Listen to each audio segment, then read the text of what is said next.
Good evening friends. चलिए शुरू करते हैं।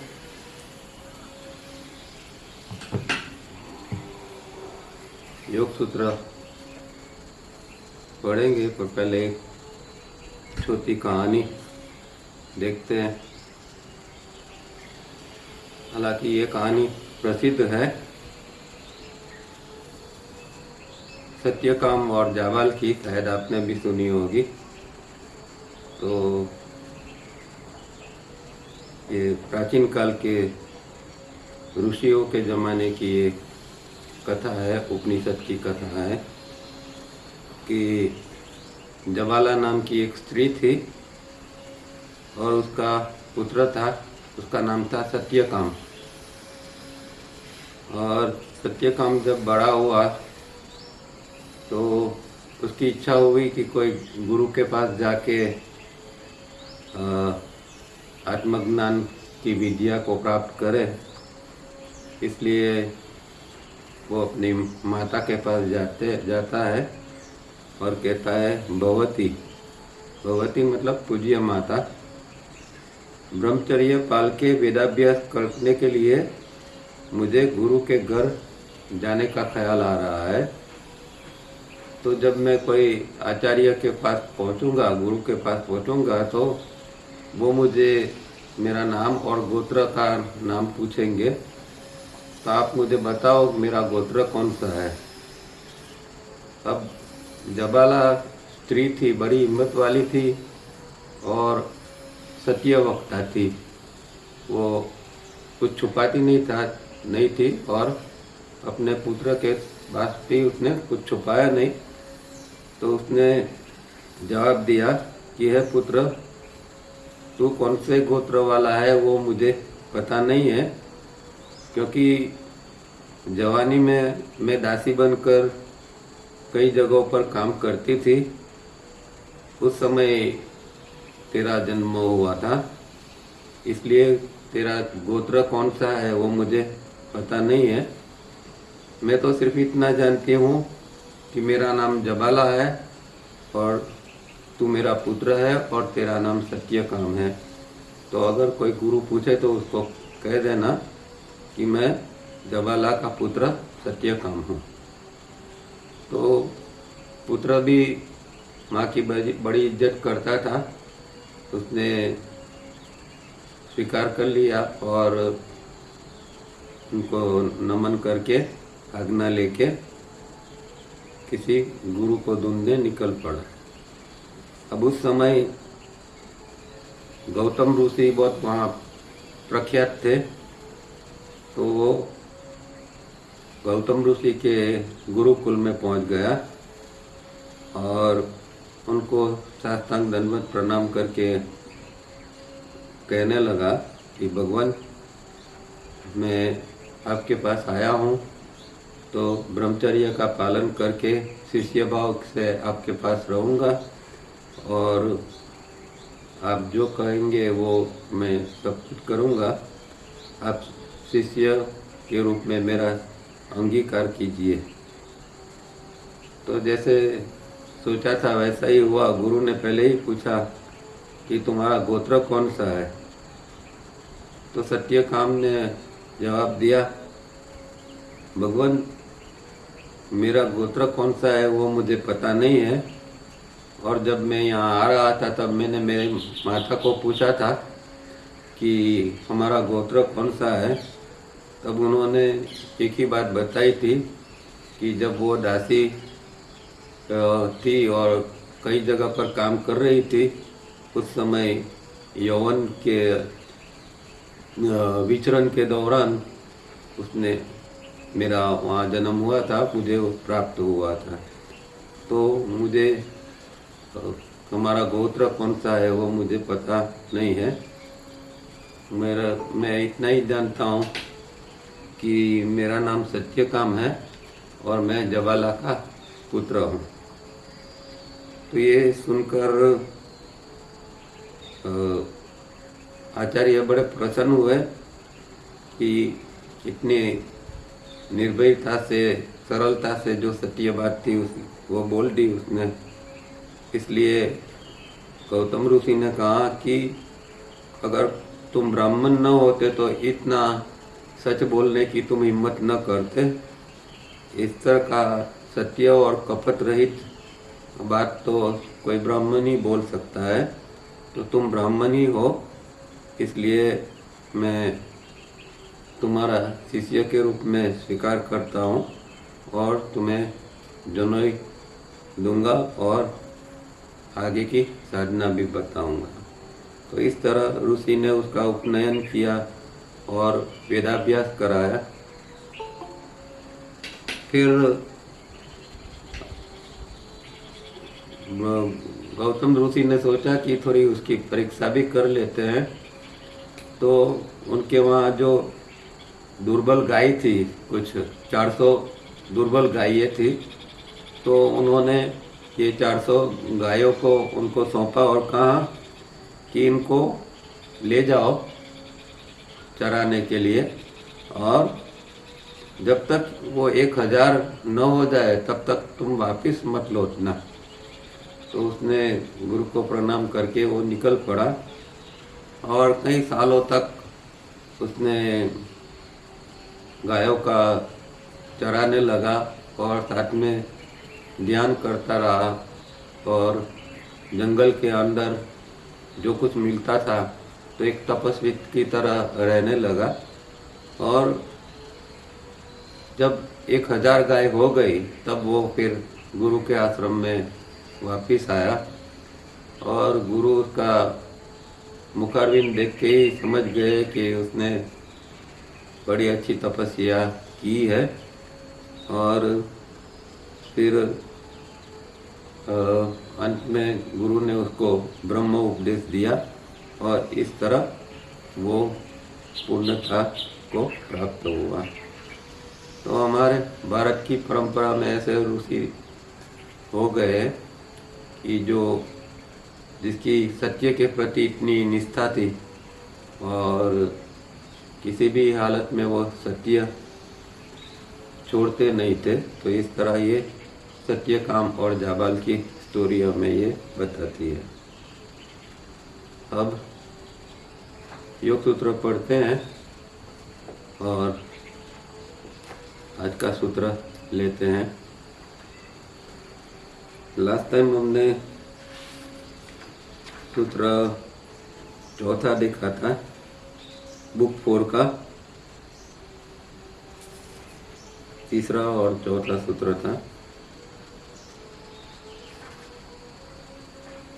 और आज जो है हम 9वां सूत्र लेंगे, पेज नंबर 292 के ऊपर है इंग्लिश बुक के अंदर, पेज नंबर 292। सूत्र इंग्लिश में क्या कहते हैं? There is identity of relation between memory and effect producing cause even when separated by species, time and place। तो संस्कृत में क्या कहते हैं वो भी देख लेते हैं।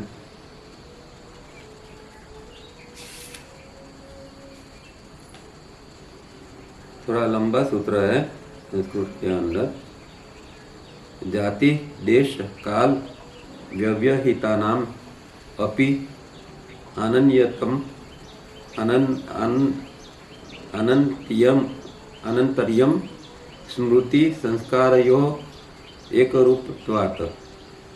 जाति देश काल मतलब जाति देश और काल के अंदर व्यवहिता नाम मतलब जो अवरोध रूप होता है उसके बावजूद अनंतर्यम मतलब उसके ऊपर कोई आवरण होता नहीं है। स्मृति संस्कारयो स्मृति और संस्कार को एक रूपत्वात् मतलब एक समान स्वरूप होने के कारण। तो पूरा सूत्र का अर्थ ये है जो तावरिया जी ने इंग्लिश में बताया है, उसका गुजराती हिंदी ये है कि अलग अलग देश जाति और काल में स्मृति और परिणाम लाने वाला कारण अर्थात संस्कार के बीच का संबंध एक रूप होता है। तो जैसे इंग्लिश में कहा ना, there is identity of relation between memory and effect producing causes even when separated by species time and place. Species time and place मतलब जाति, देश और काल, और इफेक्ट प्रोड्यूसिंग कोज का मतलब है परिणाम लाने वाला कारण, तो उसको संस्कार भी कहते हैं। तो यहाँ सूत्र का मतलब ये है कि स्मृति और संस्कार वैसे तो अलग चीज़ है, पर अलग अलग जाति, देश और काल में भी वो उसका जो संबंध है वो एक रूप होता है, मतलब एक दूसरे के साथ जुड़कर वो हमेशा चलते रहते हैं। तो इस सूत्र को डिटेल में समझे तो भगवान ने जो हमें मनुष्य जीव को यहाँ भेजा है, तो एक बाउंड्री है, सीमा है, उसके अंदर ही हमें रहना पड़ता है। चाहे वो बाउंड्री कितनी बड़ी क्यों ना हो, पर बाउंड्री के बाहर हम जा नहीं सकते। और उसी बाउंड्री को देश और काल कहा गया है। देश मतलब विभिन्न प्रदेश, मतलब जैसे हमारे 3 लोक है, तो भू, भुव और स्व, ये तीनों जो है वो देश हो गए, और उसके अंदर जो समय है, पीरियड है, उसको काल कहा जाता है। तो वो देश और काल है। वो सीमा चाहे भूलोक की हो, भूवलोक की हो और या स्वलोक की हो, पर अलग अलग जाति के, तीनों के अंदर अलग अलग जाति के लोग रहते हैं। जैसे भूलोक के अंदर हम मनुष्य जाति के लोग रहते हैं, इसी तरह भूवलोक के अंदर हमारे से उच्च प्रकार की जाति रहती है, उसको गंधर्व, किन्नर, हुन, हुर वगैरह शब्दों से जाना जाता है। और जो स्वलोक है उसके अंदर जो जीव रहते हैं उसको देव कहते हैं। तो ये 3 लोक के अंदर मनुष्य जाति है, पर अलग अलग रूप में है। तो यहाँ जो संस्कृत में तीसरा शब्द है जाति, जाति, देश और काल। तो देश और काल तो हो गया ये, जैसे कि भू, भुव, स्व ये देश है, उसकी जो सीमा है वो काल है, और जाति ये 3 प्रकार के जीव है वो जाति। तो ये 3 शब्द इस तरह हमें समझने हैं। और जो सीमा है वो क्या है कि रिंग पास नोट, जिसको टावरिया जी कहते थे, या महाकाल। तो महाकाल के अंदर ही ये 3 लोक है, और इसके अंदर ही सब जीवों को, चाहे मनुष्य के ऊपर के हो, देवलोक, देव हो, उनको भी एक सीमा से बाहर वो भी जा नहीं सकते हैं। तो तीनों को एक सीमा के अंदर रहना पड़ता है, वो है महाकाल या रिंग पास नॉर्थ। अब जीव जो है वो कोई भी प्रदेश का हो, चाहे भूलोक का हो, भूव का हो, स्व का हो, पर उसको जीने के लिए, व्यवहार करने के लिए भगवान ने उसको एक चीज दी है, वो है स्मृति। तो स्मृति सबके पास है, मनुष्य के पास भी है, देवों के पास भी है, गंधर्वों के भी पास है, सबके पास स्मृति है। तो तीनों लोक के अंदर जीने के लिए ये स्मृति है, और ये स्मृति ही बंधन और मोक्ष का कारण बन सकती है। तो हमें जो बार बार जन्म लेना पड़ता है, ये भी स्मृति के कारण ही लेना पड़ता है, क्योंकि स्मृति और संस्कार ये 2 साथ चलते हैं। तो स्मृति और संस्कार के कारण हमें बार बार जन्म लेना पड़ता है, और हर एक जन्म के अंदर स्मृति जो है वो रिपीट होती जाती है, उसका पुनरावर्तन होता जाता है, और नए नए कर्म हर एक जन्म के अंदर बनते जाते हैं, जिसको तावरिया जी ने इफेक्ट प्रोड्यूसिंग कोज कहा है कि जो नया कर्म बना तो वो जो है इफेक्ट प्रोड्यूसिंग कोज, क्योंकि उसके ऊपर से फिर नया एक संस्कार बन जाता है और वो बंधन का कारण बन जाता है। तो हमारा कोई भी विचार हो, वो विचार का आधार स्मृति है। हम पूरा इसका साइंस जानते हैं कि पांचों इंद्रिय द्वारा हमारे अंदर इनकमिंग इम्पल्स आता है और जो स्मृति अंदर पड़ी है इसके अनुरूप जैसा इम्पल्स है उसके अनुरूप स्मृति पड़ी है और दोनों का जब मिलन होता है और उसके बाद में रजिस्ट्रेशन एरिया में विचार बनता है। तो विचार बनने का ये जरूरी है स्मृति। अगर स्मृति नहीं है तो विचार बन नहीं सकता। तो स्मृति जीवन के अंदर जीने के लिए बहुत ज़रूरी है और बहुत सारी चीज़ों को याद रखने के लिए भी ये स्मृति बहुत ज़रूरी है। और सावरिया जी कहते हैं कि हम भूलोक के कोई भी जगह पर हो, क्योंकि भूलोक के भी हम जानते हैं कि सात सब स्टेजिस है, तो कोई भी सब स्टेजिस के अंदर हम होते हैं फिर भी वहाँ जो है वो स्मृति की जो प्रक्रिया है वो एक समान ही होती है। मतलब हर एक जगह पर कहीं पर भी होंगे तो ये इनकमिंग इम्पल्स का आना, स्मृति के साथ मिलना और विचार बनना, ये प्रक्रिया कहीं पर भी होंगे, पृथ्वी पर या पृथ्वी से बाहर, तो ये प्रक्रिया तो कॉमन ही रहेगी, हर जगह पर एक ही रहेगी।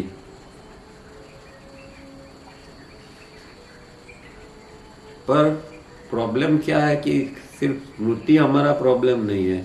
स्मृति का जो हम दुरुपयोग करते हैं और उसके द्वारा हम डे ड्रीमिंग करते हैं, वो डे ड्रीमिंग और ब्रूडिंग वो हमारा प्रॉब्लम है।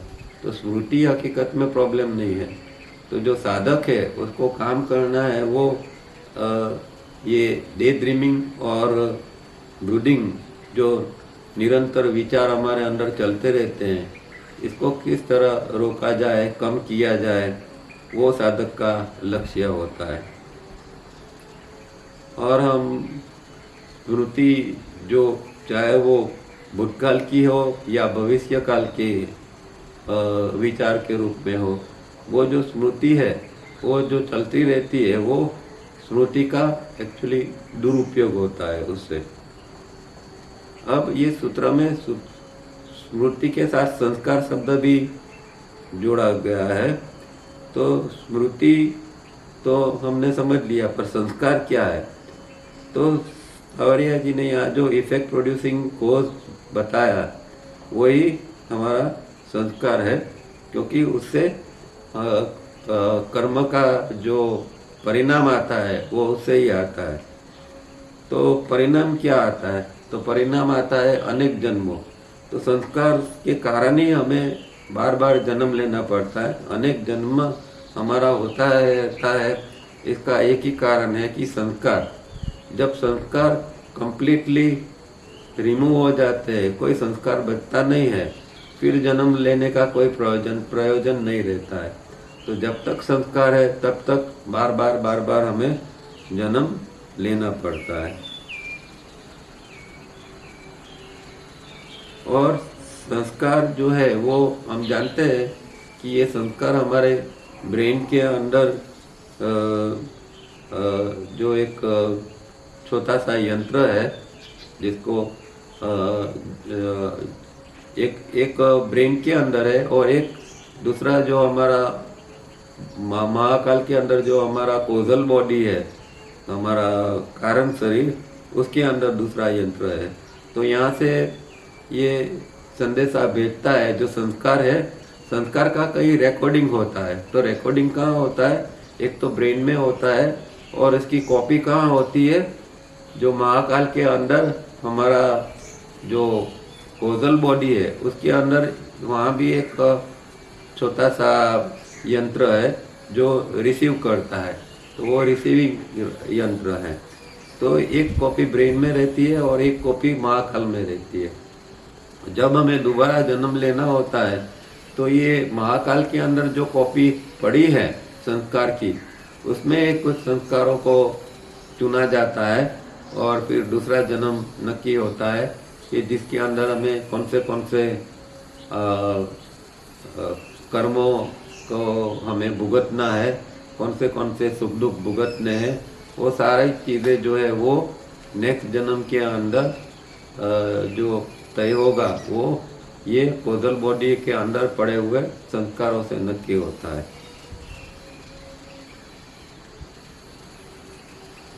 इन तो इन शॉर्ट कहे तो जैसा हमारा संस्कार होगा ऐसा हमारा नया जन्म होगा।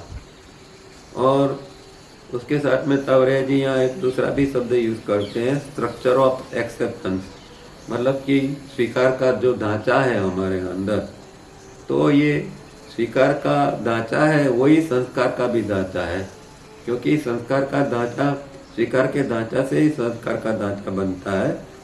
और अनेक जन्मों की जो स्मृति जो है, स्मृति की जो पैटर्न है वो इकट्ठा होती है और उसके द्वारा ये स्ट्रक्चर ऑफ एक्सेप्टेंस बनता है। मतलब संस्कार का जो ढांचा है वो अनेक जन्मों की स्मृति के इकट्ठा होने पर बनते हैं और वही हमारे 5 इंद्रियों द्वारा अंदर आता है।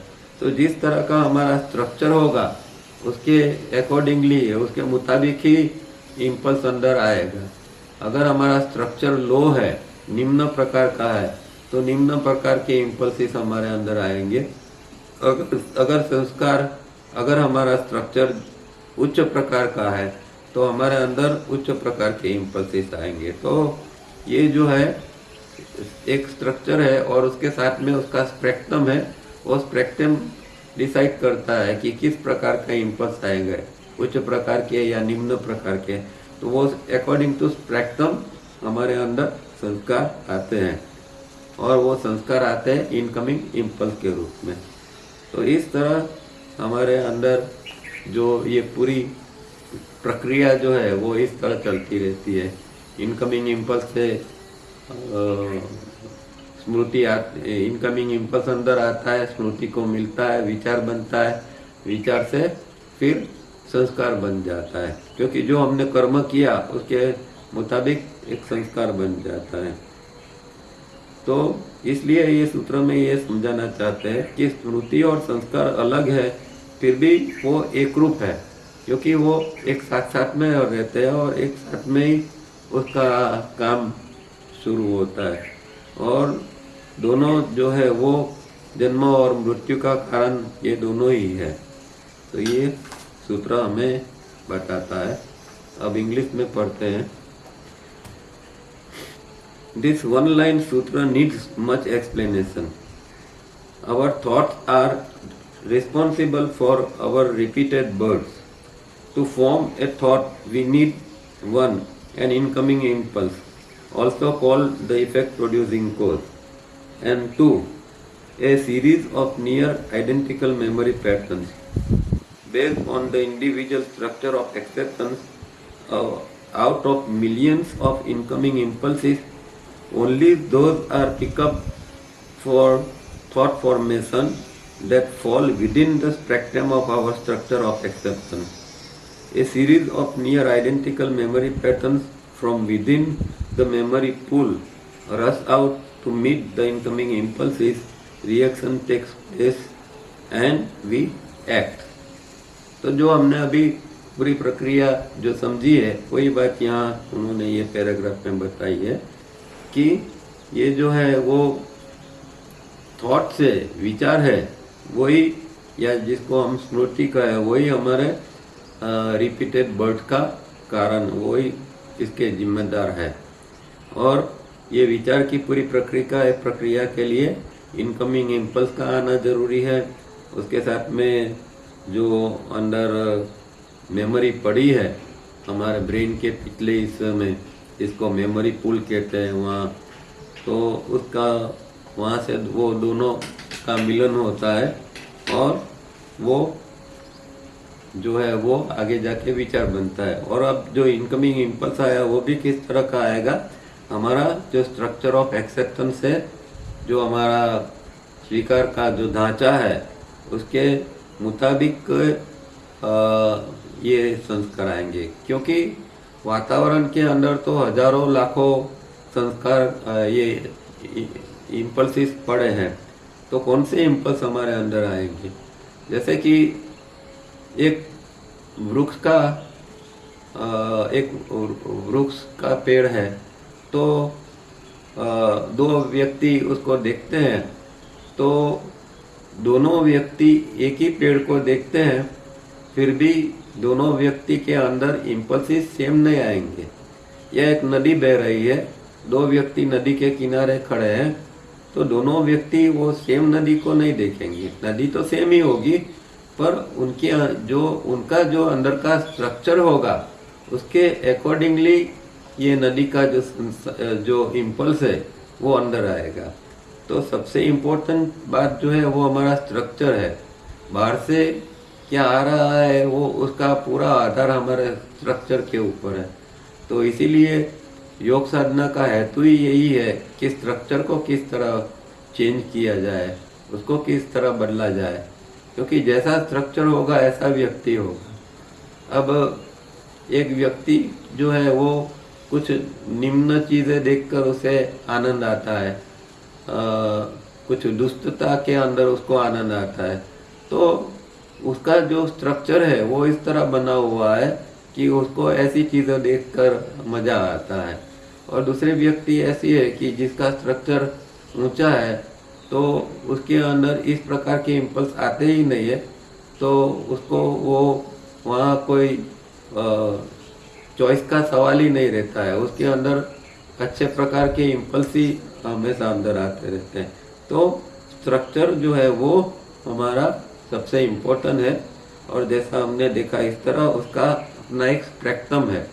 स्पेक्ट्रम मतलब ऊपर की और नीचे की उसकी जो रेखा है, दोनों के बीच के अंदर जो ही ये स्पेक्ट्रम के मुताबिक इम्पल्स आते हैं। तो तावरिया जी ने ये IEM सेंटर्स के अंदर ये सब कुछ बताया है, और डायग्राम के अंदर 2482, 5221, 3A वगैरह, ये भी यही बात है कि हमारा स्ट्रक्चर कैसा है। 2482 का स्ट्रक्चर है, 5221 का स्ट्रक्चर है, 3A का स्ट्रक्चर है। तो जिस तरह का स्ट्रक्चर होगा इस तरह के ही इम्पल्स हमारे अंदर आएंगे, और जिस तरह का इम्पल्स अंदर आता है स्मृति मिलती है, और हम फिर उसी प्रकार का कर्म करते हैं। अब जब कर्म होता है तो विचार जो है ये आज्ञा चक्र से बाहर जाता है, पर विचार की मेमोरी फिर से हमारे ब्रेन के अंदर एक हिस्सा जो है स्मृति का जो पुल है वहाँ जाके फिर से वो वहाँ स्टोर हो जाती है। जैसे कभी हम कोई एकदम नई चीज़ देखते हैं जिसको पहली बार देखते हैं, तो हमें पता नहीं होता कि क्या ये चीज़ है। फिर कोई बताता है कि भाई ये चीज़ को एक ऐसा कहते हैं। जैसे कि एक कोई फल का वृक्ष देखते थे और हमें पता नहीं कि ये कौन सा फल का वृक्ष है, तो कोई बताता है कि ये वृक्ष को ये नाम है, तो ये हमारी विचार तो बन गया, उसके साथ में उसकी मेमोरी बन गई। तो यहाँ ये पूरी प्रक्रिया थॉट फॉर्मेशन की बताते हैं। फिर आगे कहते हैं, this happens whether we are born in a different country और even on a different planet in a different galaxy. Memory is indestructible even after millions of years and through innumerable lives. It is also soaked in past emotional experiences, and the structure of the body-brain system is thus formed. तो जैसे सूत्र में हमने देखा जाति, देश और काल, तो इसके लिए यहाँ कहते हैं कि ये जो हम कोई भी कंट्री के अंदर या कोई भी प्रदेश के अंदर हम जन्म लेते हैं, या कोई प्लेनेट के ऊपर या कोई अलग गैलेक्सी के अंदर हम जन्म लेते हैं, पर ये जो मेमोरी जो है हमारी, वो जो बनती है वो इनडिस्ट्रक्टेबल है। मतलब कि उसका कभी भी नाश नहीं होता है, वो चाहे लाखों साल के बाद भी मेमोरी पड़ी रहती है। तो हमारे अब तक में हजारों लाखों जन्म हो चुके होंगे, तो उस सब की मेमोरी कहीं ना कहीं स्टोर होती है। और यूँ देखा जाए तो हमारा जो कोजल बॉडी के अंदर, महाकाल के अंदर हमारा कोजल बॉडी है, उसके अंदर सब हमारी पिछले अनेक जन्मों की मेमोरी सब कुछ पड़ी है, पूरा रिकॉर्ड पड़ा है। कब हमने कहाँ जन्म लिया था, क्या किया था, क्या नहीं किया था, वो सारा रिकॉर्ड वहाँ पड़ा होता है। तो इसलिए जाति, देश और काल की जो बात है वो यहाँ ये बताते हैं।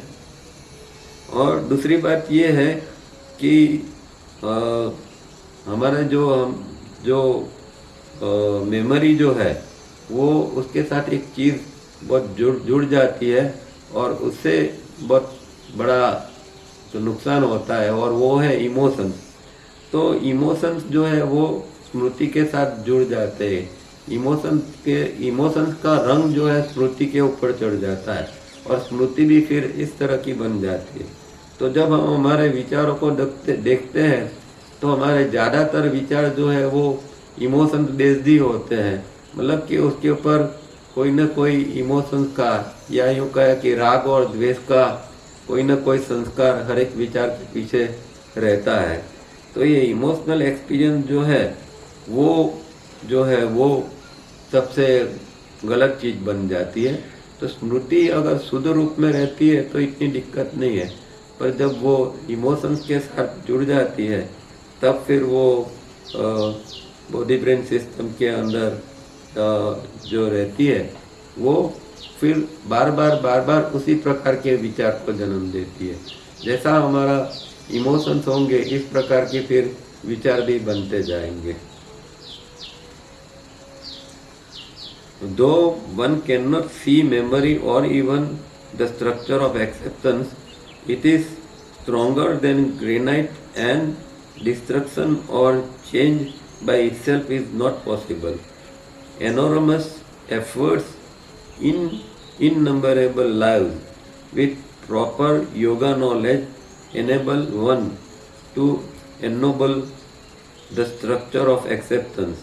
It is the only way to nullify all the old memory patterns.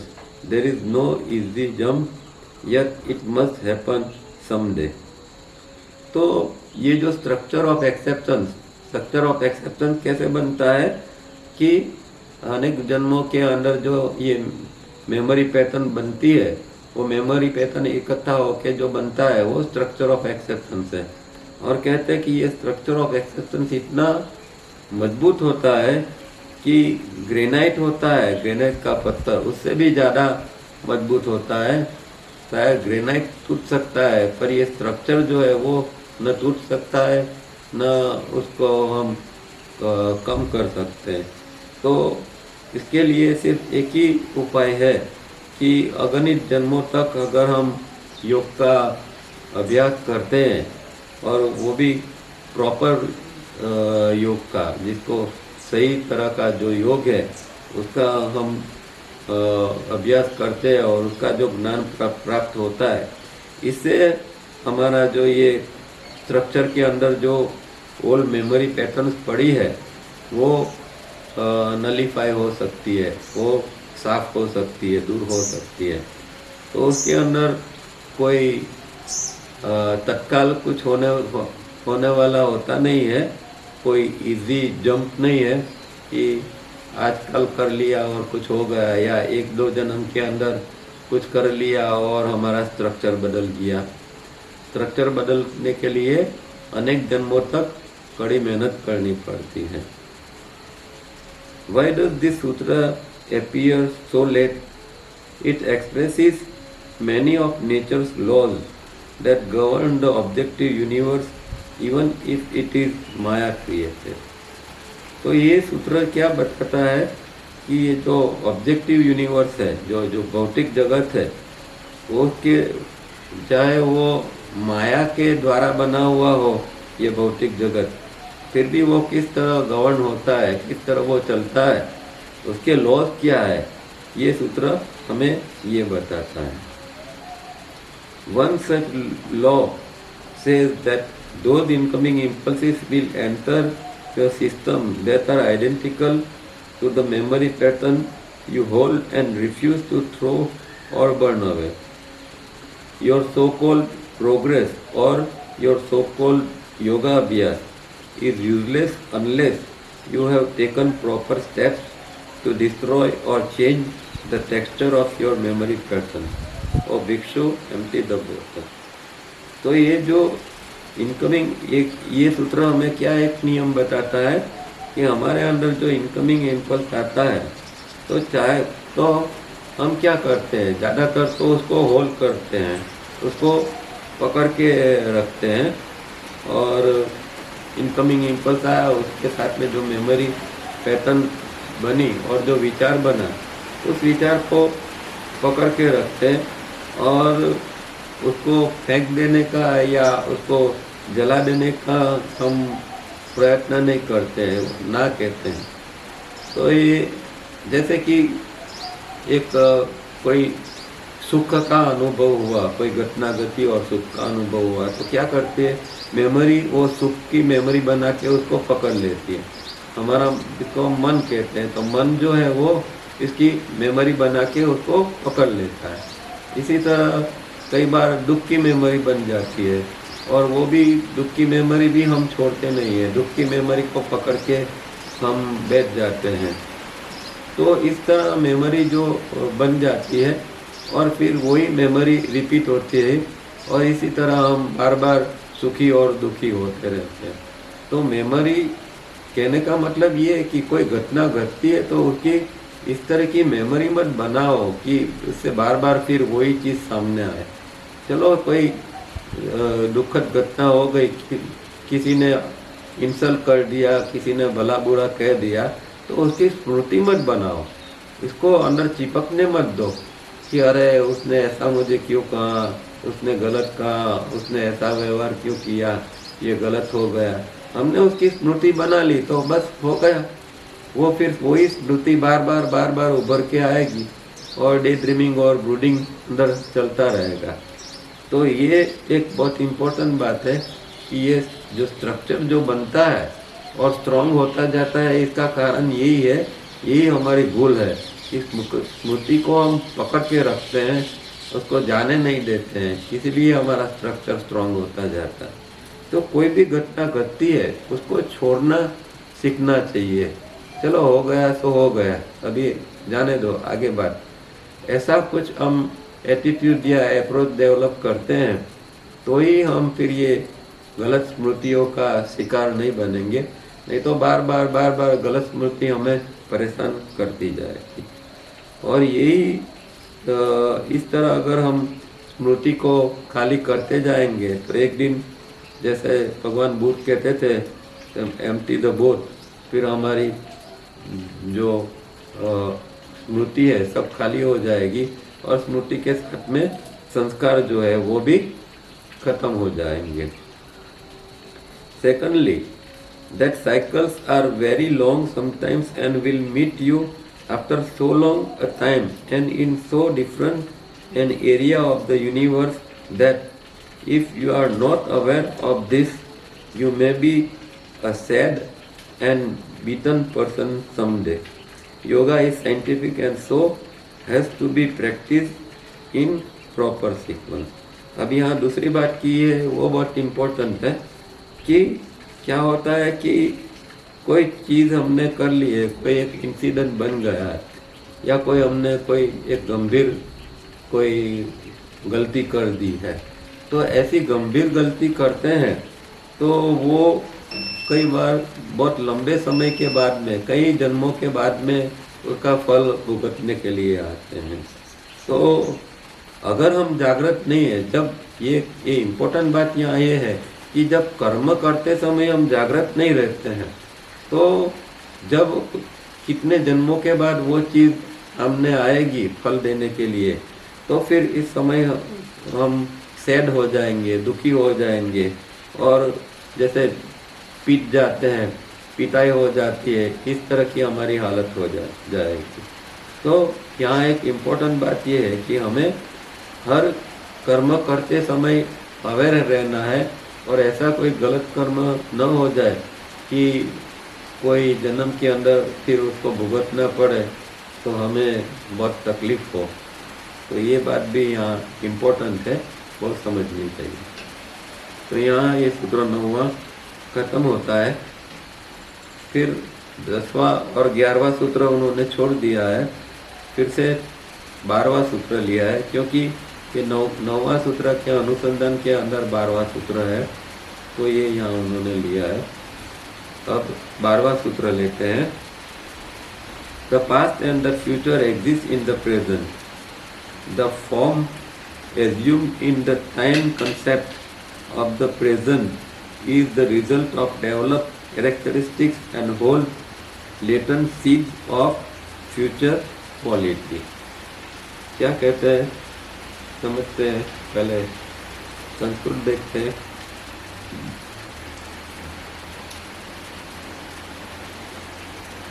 तो उसमें कहते हैं कि अतीत अनागतम स्वरूप अस्ति अद्वभेदात धर्मानाम। अतीत अनागत मतलब कि भूतकाल और भविष्य काल, भूतकाल की वस्तु या भविष्य काल की वस्तु। स्वरूप मतलब अपने रूप से बनी हुई, अपना रूप वाली। अस्ति मतलब विद्यमान होती है, उपस्थित होती है। धर्मानाम मतलब कि उसका धर्म या उसका लक्षण क्या है वो। और अद्वभेदा मतलब काल का अंतर होता है उसके अंदर। तो पूरा 17 सूत्र का अर्थ क्या है कि भूतकाल और भविष्यकाल वर्तमान में ही विराजमान होते हैं। वर्तमान समय में जो स्वरूप धारण किया जाता है वो विकसित लाक्षणिकताओं का परिणाम होता है, और वही भविष्य के लक्षणों का सुसुप्त बीज को पकड़ के रखता है। तो ऐसे खाली सूत्र की डेफिनेशन पढ़ने से समझ में नहीं आता है, उसको फिर थोड़ा समझना पड़ता है। तो यहाँ जो बात आती है फिर से, ये जो हमारा स्ट्रक्चर ऑफ एक्सेप्टेंस है उसके संदर्भ में ये सूत्र है। अगर हम इसको समझेंगे कि ये सूत्र किस लिए है, तो स्ट्रक्चर ऑफ एक्सेप्टेंस के बारे में ये सूत्र है। जो भूतकाल और भविष्य काल की बात है उसमें स्ट्रक्चर कैसा होता है, उसके संदर्भ में हमें इसको समझना चाहिए। तो हमारे अंदर जो जन्मों जन्म तक एक कंटिन्यू जो चलता रहता है, बार बार हमें जो जिसके कारण हम जन्म लेते हैं और बार बार इसी प्रकार की जो हमें जो मिलता रहता है, उसको ही स्ट्रक्चर कहते हैं, स्ट्रक्चर ऑफ एक्सेप्टेंस। तो स्ट्रक्चर ऑफ एक्सेप्टेंस, स्वीकार का ढांचा, वो जो है वो कैसा होता है कि बार बार कैसे रिपीट होता है। तो मानो कि हमारा इस जन्म का ये जो स्ट्रक्चर ऑफ एक्सेप्टेंस है वो किसके ऊपर आधारित है। तो हमारा जो लास्ट बर्थ था, और लास्ट बर्थ के अंदर जब हमारा डेथ हुआ था अंतिम समय पर, वो अंतिम क्षण के ऊपर हमारा किस तरह का स्ट्रक्चर था, वो स्ट्रक्चर की क्वालिटी क्या थे, उसी प्रकार का स्ट्रक्चर हमें जब नया जन्म मिलता है तब वो सेम स्ट्रक्चर हमें मिलता है। हाँ, उसके अंदर दूसरे जन्म के अंदर फिर घटनाएं अलग अलग हो सकती है, बहुत सारी चीज़ें बदल जाती है, जगह बदल जाती है, माँ बाप बदल जाते हैं, बहुत सारा बदल जाता है। पर उसका जो स्ट्रक्चर का जो फॉर्मेशन है, तो जो पिछले जन्म में जो जिस तरह का उसका फॉर्मेशन था, फॉर्मेशन क्या होता है हकीकत के अंदर, स्ट्रक्चर और कुछ नहीं है। सत्व रजस तमस का ये तीन जो गुण है उसके ऊपर ही स्ट्रक्चर बनता है। तो कोई स्ट्रक्चर ऐसा है कि जिसके अंदर सत्व गुण ज़्यादा है, कोई स्ट्रक्चर होता है जिसके अंदर रजोगुण ज़्यादा होता है, कोई स्ट्रक्चर होता है जिसके अंदर तमोगुण ज़्यादा होता है, और ये मिक्स रूप में होता है। तो हर एक का स्ट्रक्चर ये सत्व रजस तमस से बना हुआ होता है। तो इस तरह हमारा जब लास्ट जन्म होता है तो उसके दौरान हमारा स्ट्रक्चर के अंदर लास्ट टाइम में कौन सी चीज़ ज़्यादा थी, रजोगुण ज़्यादा था। मतलब पूरा जीवन के अंदर हमने जो लास्ट पूरा जीवन जिया उसके अंदर जो फिर निर्माण हुआ लास्ट में, तो वो स्ट्रक्चर कैसा था जिसके अंदर रजोगुण तमोगुण ज़्यादा थे। तो फिर इस जन्म में के अंदर भी हमें रजोगुण और तमोगुण ज़्यादा हो, इस तरह का ही स्ट्रक्चर मिलने वाला है। तो इसके लिए ये अतीत और अनागत की बात करते हैं यहाँ, ये स्ट्रक्चर के संदर्भ में करते हैं। और जीव अवक्रांति की यात्रा के अंदर उसको अनेक जन्म लेने पड़ते हैं और अनेक जन्म तक उसको ये एक प्रकार का सूक्ष्म कचरा अंदर इकट्ठा होता है, मेमोरी पैटर्न्स इकट्ठी होती है और वही ये हमारा स्ट्रक्चर को निर्माण करती है। तो ये 3 गुणों का जो पैटर्न है वही इससे ये हमारा ये स्ट्रक्चर बनता है। और अगर हम साधना नहीं करते हैं तो हर जन्म के अंदर वो और गत होता जाता है और स्ट्रॉन्ग होता जाता है। तो एक ही चीज़ है कि हम नियमित साधना करते हैं और स्ट्रक्चर को कमज़ोर बनाने का काम करते हैं तो ही कोई इस जीवन का कोई मतलब है। नहीं तो इस जीवन में आए, स्ट्रक्चर को और बढ़ावा दिया और मर गए तो फिर दूसरे जन्म में और ख़राब स्ट्रक्चर लेकर फिर हम आएंगे। तो ये बहुत इम्पोर्टेंट बात है और यहाँ बहुत जागृत रहने की भी ज़रूरत है। नहीं तो वैसे जीवन जी लिया तो फिर कोई फायदा नहीं है। और ये हम जानते हैं कि ये हर जन्म के अंदर रिपीट होता रहता है। और सावरिया जी इसीलिए कहते हैं कि ये जो इसका रेशियो चेंज करने की बात करते हैं तो यही है कि ये स्ट्रक्चर का रेशियो अगर हम चेंज कर देते हैं तो फिर दूसरे जन्म के अंदर हम नया रेशियो, ऊपर वाला रेशियो लेके फिर हम जन्म ले सकते हैं। और ये सूत्र भी यही कहता है कि भूतकाल के अंदर जो हमारा ढांचा था उसके अंदर एक स्वरूप था, वर्तमान के अंदर जो स्वरूप है वो भी इसी प्रकार का है और भविष्य में होने वाला जो स्ट्रक्चर होगा वो भी इसी प्रकार का मिलता है। तो अब आप सूत्र का अर्थ अब समझ पाओगे कि यहाँ जो बात है वो स्ट्रक्चर की है। भूतकाल में भी वही स्ट्रक्चर था, आज भी वही प्रकार का स्ट्रक्चर लेके हम जी रहे हैं और अगर ये स्ट्रक्चर में बदलाव नहीं किया तो भविष्य में जो हमें स्ट्रक्चर मिलेगा वो भी इसी प्रकार का स्ट्रक्चर मिलेगा। तो ये सूत्र को इस तरफ हमें समझना है। दूसरी बात जो यहाँ बात की है विकसित लाक्षणिकता या धर्म की, तो धर्म को या इसका लाक्षणिकता को वो अगर हमने कुछ काम किया है तो नया जन्म के अंदर विकसित लाक्षणिकता वाला जन्म हमें मिल सकता है। तो ये बहुत इम्पोर्टेंट बात है कि साधना करते हैं कोई भविष्य के अंदर जो मिलने वाला स्ट्रक्चर होगा वो विकसित या नई लाक्षणिकता वाला हमें मिल सकता है। और इस जन्म के अंदर भविष्य में होने वाला जो जन्म का बीज भी सुसुप्त रूप में पड़ा हुआ है। तो ये स्ट्रक्चर जो है आज का स्ट्रक्चर है उसके अंदर भविष्य का भी बीज पड़ा है। अब वो बीज को हम बदल देते हैं तो भविष्य में नया बीज वाला जन्म मिलेगा, नहीं तो यही बीज वाला जन्म फिर से हमें मिलेगा। तो इस तरह इसकी बीज की लाक्षणिकता जो है वो हम इसको बदल सकते हैं और उच्च जन्म ले सकते हैं। इस सूत्र के अंदर दूसरी एक बात कुदरत का एक कानून सावरिया जी बताते हैं कि जिस चीज़ का अस्तित्व है उसका कभी नाश नहीं होता है और जो अस्तित्व में है ही नहीं वो कभी भी अस्तित्व में नहीं आ सकता। तो ये का एक कानून तो है पर इसका मतलब क्या हो, तो इसके पीछे भी बहुत गहरी बात है कि जो शायद ही किसी ने बताई है कि जब ये सृष्टि की रचना हुई थी उससे पहले ही उसका एक स्वरूप जो था वो निर्धारित कुछ धुंधली पैटर्न बन गई थी, जिसको सावरिया जी नेब्यूलस पैटर्न कहते हैं। तो नेब्यूलस पैटर्न जो थी वो धुंधली सी कुछ पैटर्न निहारिकाओं की बन गई थी और उस पैटर्न के अंदर जो चीज़ पड़ी थी उसके मुताबिक ही फिर ये तीनों लोग की रचना हुई। भूभुव स्व आज हम भू भू और स्व के अंदर जो भी कुछ देखते हैं उसका जो ओरिजिन है वो ये नेब्यूलस जो पैटर्न है उसके ऊपर आधारित है। तो जो नेब्यूलस पैटर्न के अंदर जिसका अस्तित्व था ही नहीं वो कभी भी अब बनने वाला नहीं है, और जो चीज इसके अंदर बनी है उसका फिर नाश होने वाला नहीं।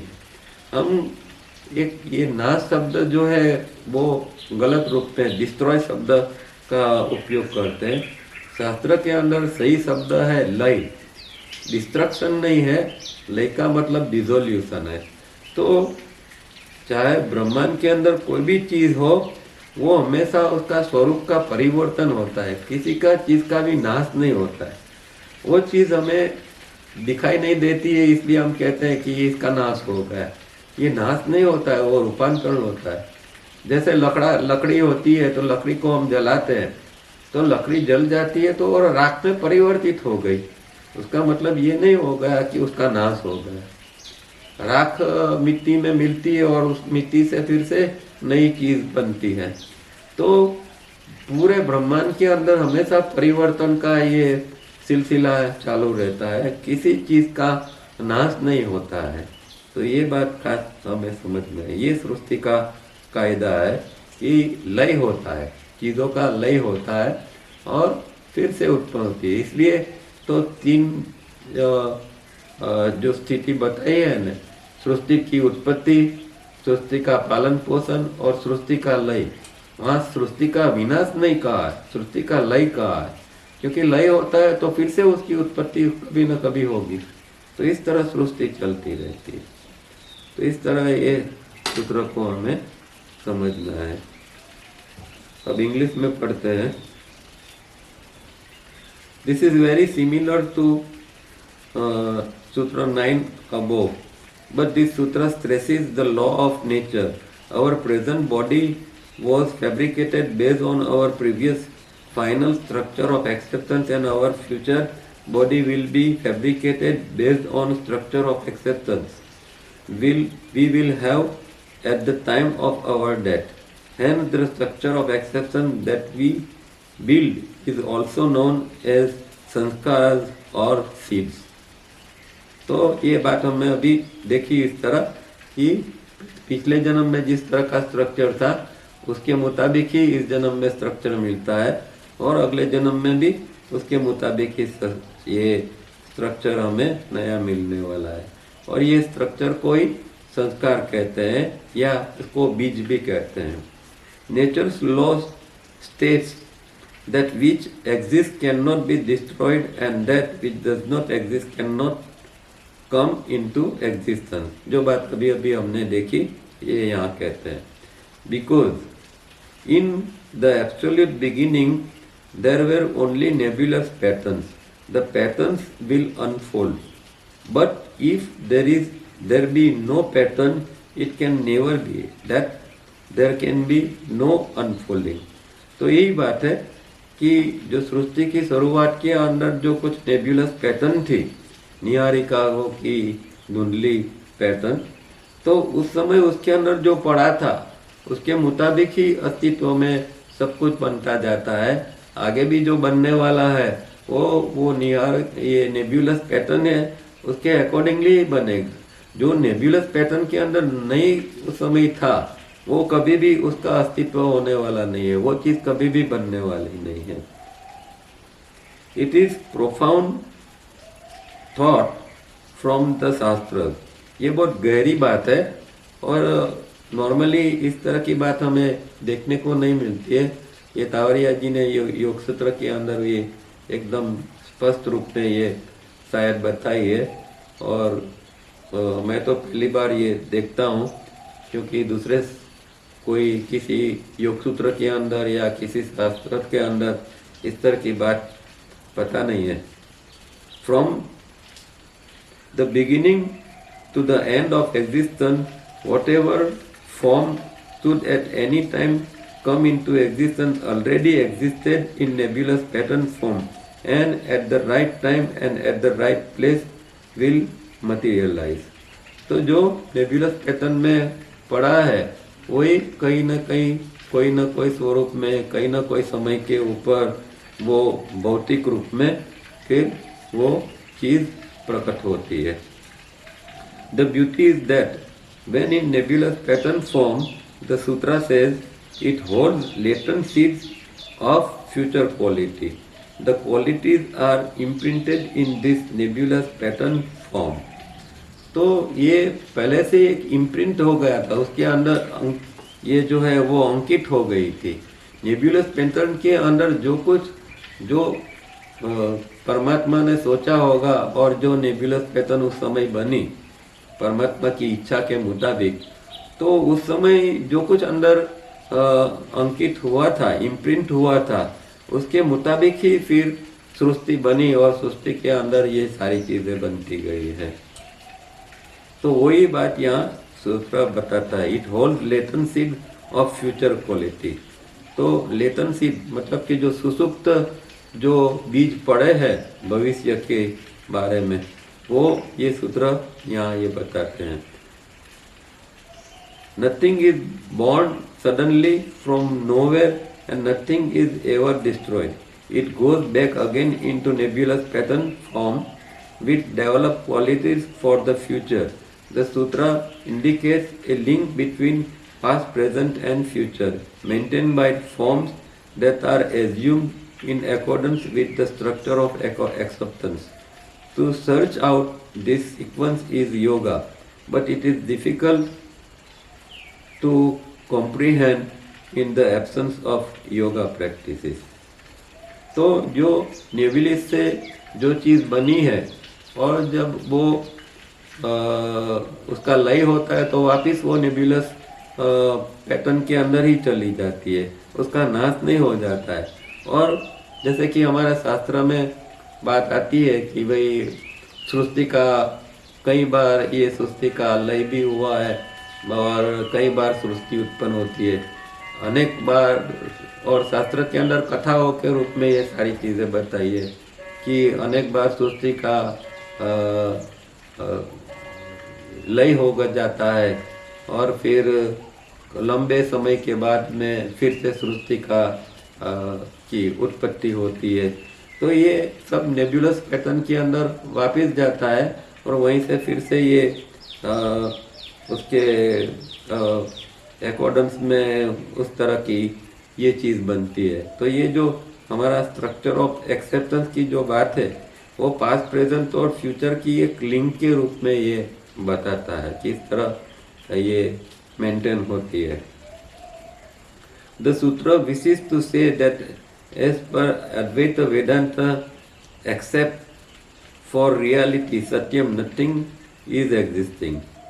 तो अद्वैत वेदांत कहता है कि भाई और कुछ है ही नहीं, सिर्फ सत्यम ही है, रियलिटी या वास्तविकता या जिसको ब्रह्म कहते हैं, तो ब्रह्म के सिवाय और कुछ है नहीं, इस तरह अद्वैत वेदांत। तो जितना जल्दी अगर हम समझ सकते हैं तो इसके अंदर हम ग्राइंड नहीं हो जाएंगे। जिस तरह जो दान होता है वो पिस जाता है, इस तरह फिर हम इसके अंदर पिस नहीं जाएंगे। इतना जल्दी हो सके इस तरह हमें ये समझना है कि सिर्फ जो रियलिटी है, इनर रियलिटी तुर्य है, वही सही है। नहीं तो जो भूत और भविष्य में जो पास्ट और फ्यूचर का जो यहाँ जो है वो प्रेजेंट के रूप में फिर चलता ही रहेगा, उसका कोई अंत नहीं आएगा। तो जितना जल्दी हम ताक सकते हैं और समझ सकते हैं इतना जल्दी ये चीज़ हो सकती है। यहाँ सूत्र समाप्त होता है और समय भी हो गया है, तो रुकते हैं।